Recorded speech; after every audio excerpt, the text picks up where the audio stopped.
Black and Empire Productions proudly presents The Breakdown.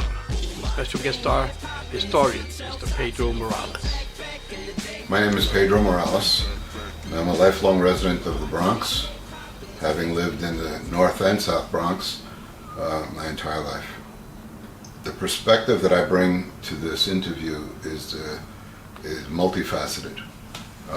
I was a young man who, in the observations I had of the world at the time, which was mostly the Bronx and Manhattan, I noticed that in the back rooms of just about every hotel in Manhattan that I would visit with my dad, there were blacks and Puerto Ricans. I noticed that in the cabinet shops, there were blacks and Puerto Ricans. But they weren't the owners of the businesses. Those businesses were often owned by others, Irish, Italians, Jews.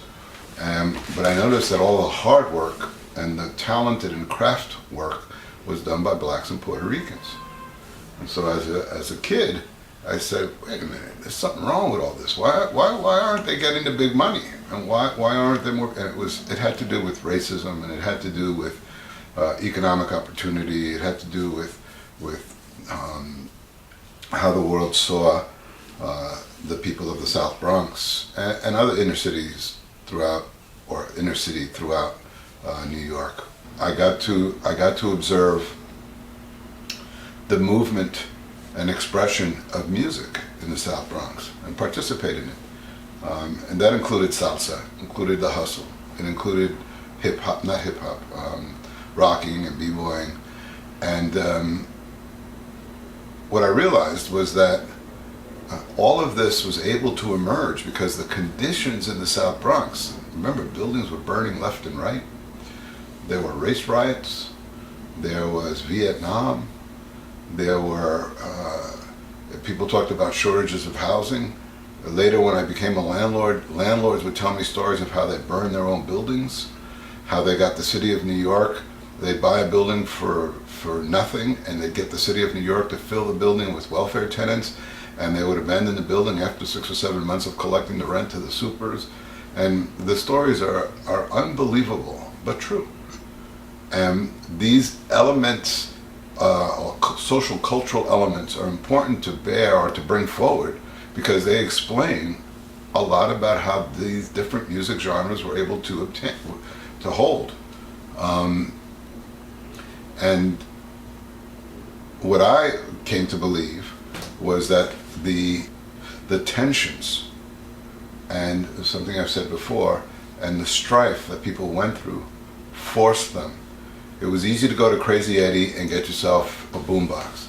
It was easy to go and spread, the trains were filled with young people with boomboxes. The parks were filled with people with not just boomboxes, but turntables.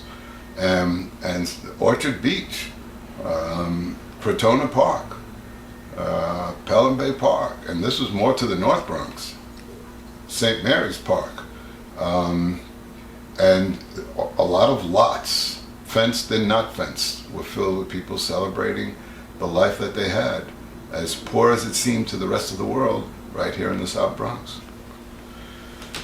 The question has been put forward about whether or not strategies can be developed to include elements of the hip-hop narrative that have until this moment been omitted. And it's a very important question. The strategy should not be a strategy to attack any particular group, the media, although they're complicit in it, but a strategy that points to the importance of integrity in the recording of history.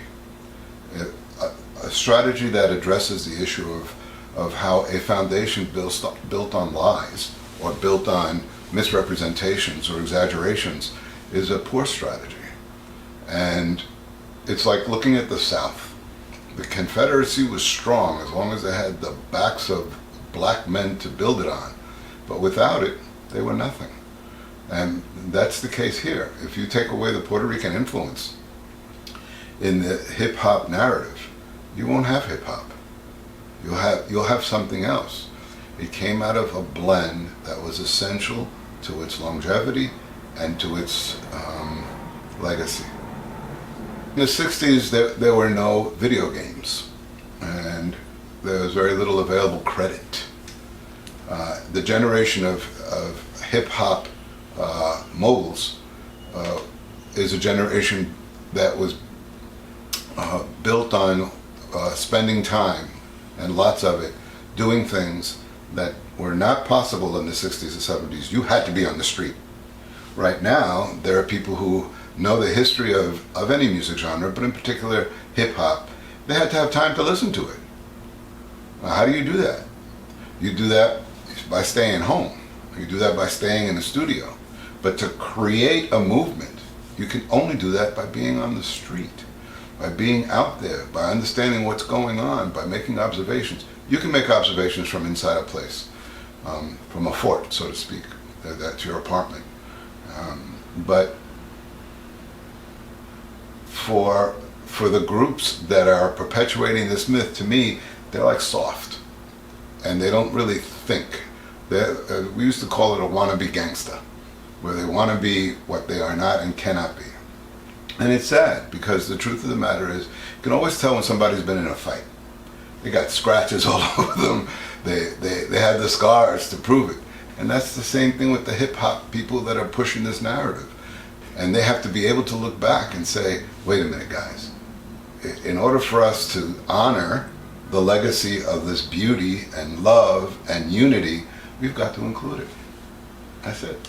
You know, it's you don't have to be a social historian or a sociologist to focus on a moment in history and understand that certain things cannot emerge unless they're a confluence of the interests and natural expressions of the communities where they happen.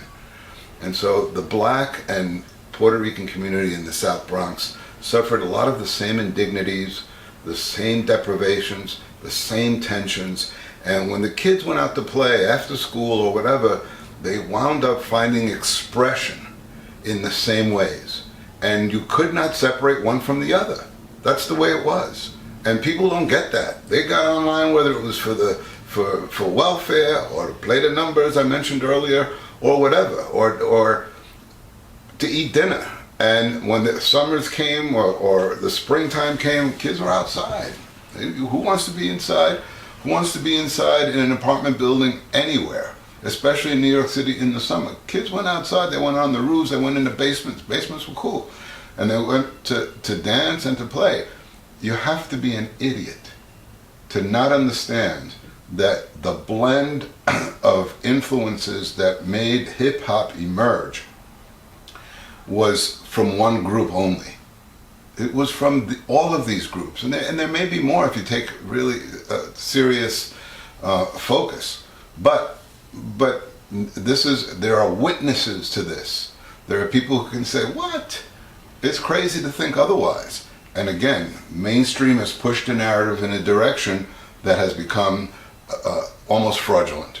It's created a foundation for something that's going to be undone in the future. And as more and more people recall the facts, they're going to be saying, nah, that's not the way it happened. And it's not until the people, that generation that's pushing this narrative, comes to realize that the older generation holds the truth, that they'll realize that they have to include the blending from the Puerto Rican community that occurred to make hip-hop emerge.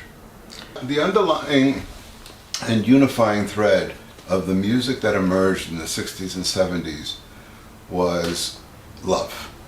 It was the music of love and unity. The Ghetto Brothers didn't say the Black Brothers, or it didn't say the Puerto Rican Brothers.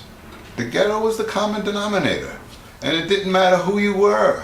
And if you could sing and dance, you're welcome. Whether you were a boy or a girl or anything in between, it didn't matter. People wanted to celebrate who and what they were and what they could experience in the context of so much strife and so much difficulty, and it was an antidote. The music provided a way to survive the shit that was going on at the time. Yes, my sentiments exactly. Cut. I want to remind everybody that may not know how the origin of hip-hop was started. The origin of hip-hop was started by the power of Black and Puerto Rican people.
People understand this. Hip-hop was created by Puerto Rican brothers and sisters, black brothers and sisters in the Bronx. Black people and Puerto Ricans created one of the great art forms ever.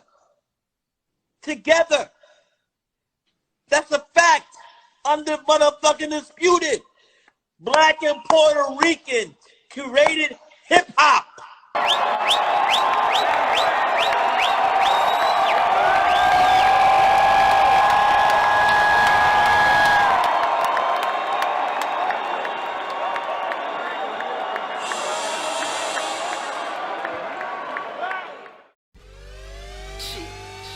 Leave me alone, everybody.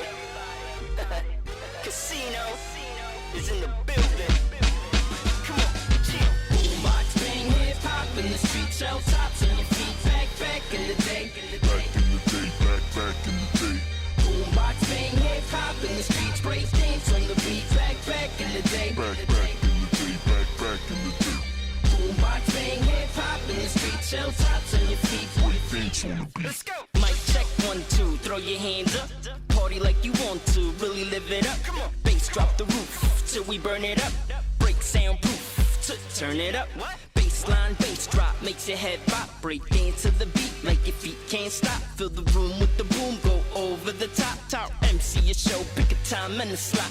Let neighbors call cops, go berserk, make noise. Speakers bang bang like they from Illinois. Get out of hand, make them think paranoid. Sound of alarms, I'm a bad boy. Came to have fun, so come on, set it off. Can't sleep at night, life syndrome. This track is a crime, fuck the time, break the law. Party hard like you just came home. Boombox bang, hip hop in the street, shell tops on your feet. Back in the day. Back in the day. Boombox bang, hip hop in the streets, break dance on the beat. Back in the day. Back in the day. Boombox bang, hip hop in the streets, shell tops on your feet. Break dance on the beat. Call the slotty dotty, cause we came here to party. Break it down to the beat, move your body. Wild out for the night, with your crew get naughty. Rock out like you don't feel sorry. Disturbing the peace, let me hear you scream. Hip hop is a drug and we love to get high. It's work I put out for